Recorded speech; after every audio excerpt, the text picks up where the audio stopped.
헬스조선 상예 서비스 3일의 약속. 네, 여러분 안녕하십니까? 모자가 9개 있는 남자 김광일입니다. 2005년에 이런 일이 있었습니다. 광주에 사는 49살 김모 씨가 시장, 도지사 이런 사람들을 포함해서 전국 지자체 단체장과 공무원에게 무작위로 전화를 걸었습니다. 그리고 다짜고짜 협박을 했습니다. 몰래 카메라를 촬영했다. 당신이 여자와 여관에 들어가는 모습을 촬영했다. 기타 등등. 결과는 어땠을까요? 이 사람이 전화번호부를 보고 전국에 있는 공무원 600명에게 무작위로 전화를 걸어서 당신이 여자랑 모텔에 들어가는 것을 찍었다고 했는데 무려 53명이 자세한 증거물을 보지도 묻지도 않고 돈을 보내왔습니다. 그렇게 뜯어낸 돈이 1억 3천만 원이었습니다. 이 범인은 나중에 경찰에 붙잡혀서 이렇게 말했습니다.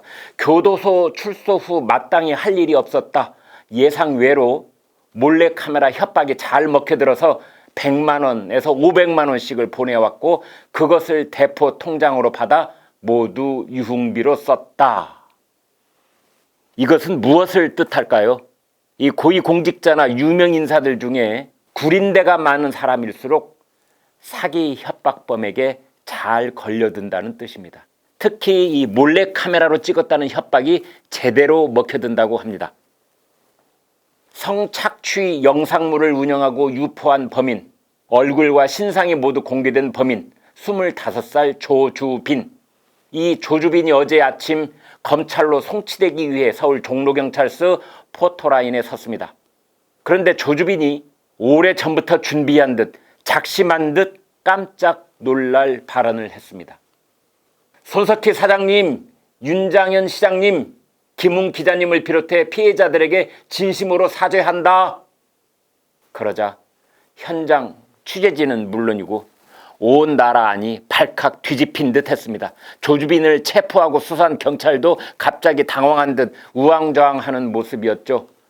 포털 사이트에서는 조주빈 대신에 손석희라는 이름이 실시간 검색 1위에 올랐습니다. 아마 손석희 사장 본인과 종편 방송사 JTBC도 적잖이 당황했던 것 같습니다.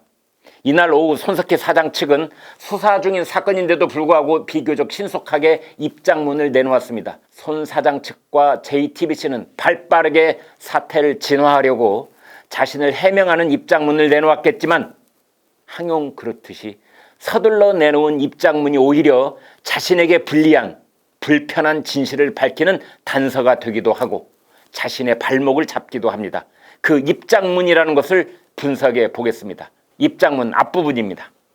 박사방 조주빈 발언에 대한 JTBC 손석희 사장의 입장을 밝힙니다. 박사방 조주빈은 당초 손석희 사장에게 자신이 흥신소 사장이라며 텔레그램을 통해 접근했습니다. 그리고 손 사장과 분쟁 중인 K씨가 손 사장 및 그의 가족들을 상대로 유해를 가하기 위해 행동책을 찾고 있고 이를 위해 본인에게 접근했다고 속였습니다. 그러면서 자신이 직접 K씨와 대화를 나눈 것처럼 조작된 텔레그램 문자 내용을 제시했습니다.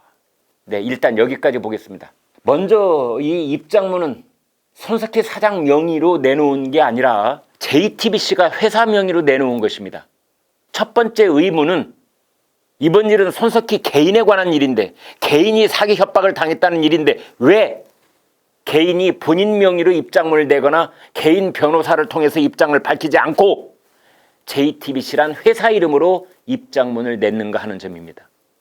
100번 이해를 해보려고 해도 도무지 납득이 되지 않습니다. 이번 일은 손석희 사장이 대표이사의 직무를 수행하다 불거진 일이 아닙니다. 회사가 나설 일이 아닌 것입니다. 혹시 손석희 사장이 회사 이름 뒤로 숨으려고 했던 것은 아닐까요?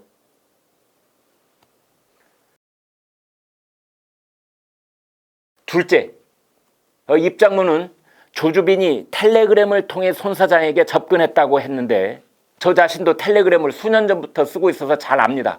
이 텔레그램은 상대방 전화번호가 내 휴대폰에 내장돼 있어야만 대화를 나눌 수 있습니다. 그러니까 조주빈은 손석희 사장의 개인 휴대폰 전화번호를 알고 있었고 자신의 휴대폰에 손 사장 전화번호가 저장돼 있었다는 뜻입니다. 어떤 회사든 최고 경영자의 개인 휴대폰 번호는 그 회사의 아래 직원은 물론이고 중간 간부들도 잘 모릅니다. 그런데 조주빈은 어떻게 손 사장이 휴대폰 번호를 손에 넣게 되었을까요? 여러 끔찍한 상상이 가능하지만 여기서는 말씀드리지 않겠습니다. 다음 의문을 짚어보겠습니다. JTBC는 입장문에서 그리고 조주빈이 손 사장과 분쟁 중인 K씨가 손 사장 및 그의 가족들을 상대로 유해를 가하기 위해 행동책을 찾고 이를 위해 본인에게 접근했다고 속였다고 되어 있습니다. 문장이 좀 복잡하죠. 일단 문장을 참 잘못 썼습니다. 이 한 문장에 위해라는 표현이 무려 3번이나 나오는데 뜻이 다릅니다. 앞에 위해는 한자로 위해, 뒤에 나오는 2번의 위해는 위하여 뭐 이런 뜻입니다. 이건 이렇다 치고 여기 나오는 K씨는 김웅 기자를 지칭하는데 그 사람은 손 사장의 뺑소니 의혹, 여성 동승자 소문 등등이 불거지게 한 장본인이자 손 사장과 함께 폭행, 공갈미수 이런 혐의로 쌍방 기소가 되어 있는 상태입니다. 자, 여기서 김웅 기자가 손 사장에게 유해를 가하기 위해 행동책을 찾고 있었다는 것은 무슨 뜻일까요? 유해라는 것은 이 보통은 상대방의 생명과 육체를 해치는 행위를 뜻합니다. JTBC 입장문은 행동책이라는 단어도 썼습니다. 행동책은 조폭을 지칭하는 단어죠. 그런데 김웅 기자도 조주빈도 조직폭력배는 아닙니다. 그렇다면 여기서 유해를 가하려 했다는 것은 어두운 골목길에 폭행을 한다 뭐 이런 뜻이라기보다는 손 사장 측이 숨기고 싶은 어떤 사생활을 몰래 촬영한 영상을 폭로하겠다는 협박이 아니었을까요? 이렇게 합리적인 의심을 하는 근거가 있습니다.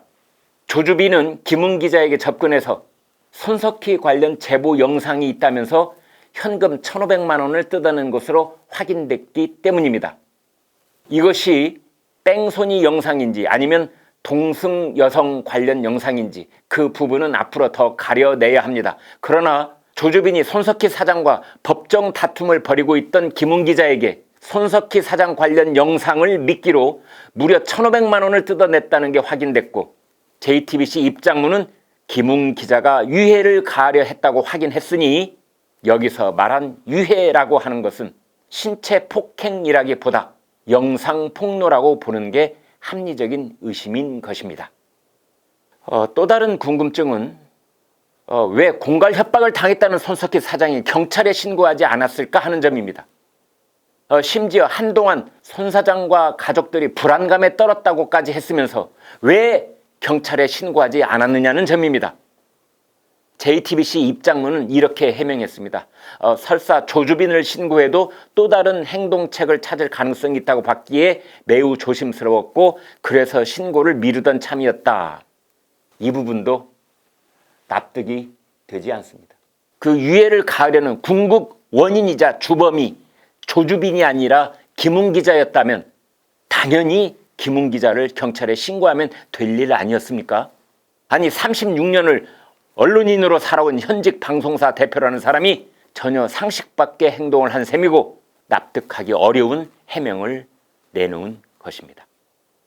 그러나 이것은 또 다른 무엇인가를 감추고 싶기 때문에 나온 위장망일 수도 있습니다. 앞에서도 말했듯이 서둘러 발표한 입장문에는 반드시 허점이 드러나기 마련이고 거꾸로 진실의 일단을 보여주는 단초가 되기도 합니다. 조주빈은 사회의 지탄을 받고 있는 흉악범입니다. 그런데 그가 기자들 앞에서 작심한 듯 손석희 사장을 지목해서 사죄한다고 했습니다. 조주빈은 왜 사죄한다면서 거꾸로 손석희 사장을 코너에 몰아넣고 있는 것일까요? 조주빈이 정말 노리고 있는 효과는 무엇일까요?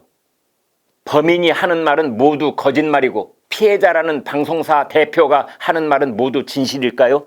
손 사장은 지금 진실만을 말하고 있을까요? 손 사장은 조주빈에게 상당한 금액을 송금했다고 털어놓았습니다. 증거 확보를 위해 어쩔 수 없이 돈을 주었다고 했는데 이건 역시 말이 되지 않습니다. 어쩔 수 없이 돈을 뜯기는 경우란 어린 자식이 납치됐을 때 부모가 인질범에게 돈을 건네는 경우가 그렇습니다. 그게 아닌데 공갈 협박범에게 돈을 건넸다면 구린데가 많은 사람이라는 반증입니다. 앞서 말씀드린 공무원 53명도 여자랑 여관 들어가는 것을 찍었다는 협박에 1억 3천만 원을 뜯겼습니다. 조주빈이 반사회적 흉악범이긴 해도 인질범은 아닙니다. 그렇다면 손 사장은 조주빈에게 자신의 그 무엇이 볼모로 잡힐 수도 있다고 본 것일까요?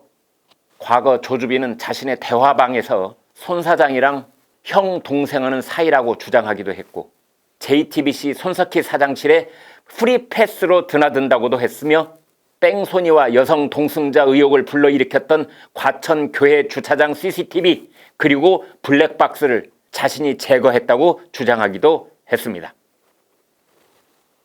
범인은 의뢰 거짓말을 한다고 봐야 할까요? 방송사 대표는 항상 진실만을 말할까요? 비콘 게임이라는 책이 있습니다. 미국의 사기 범죄를 모아서 분석해 놓은 책입니다. 결론은 이렇습니다.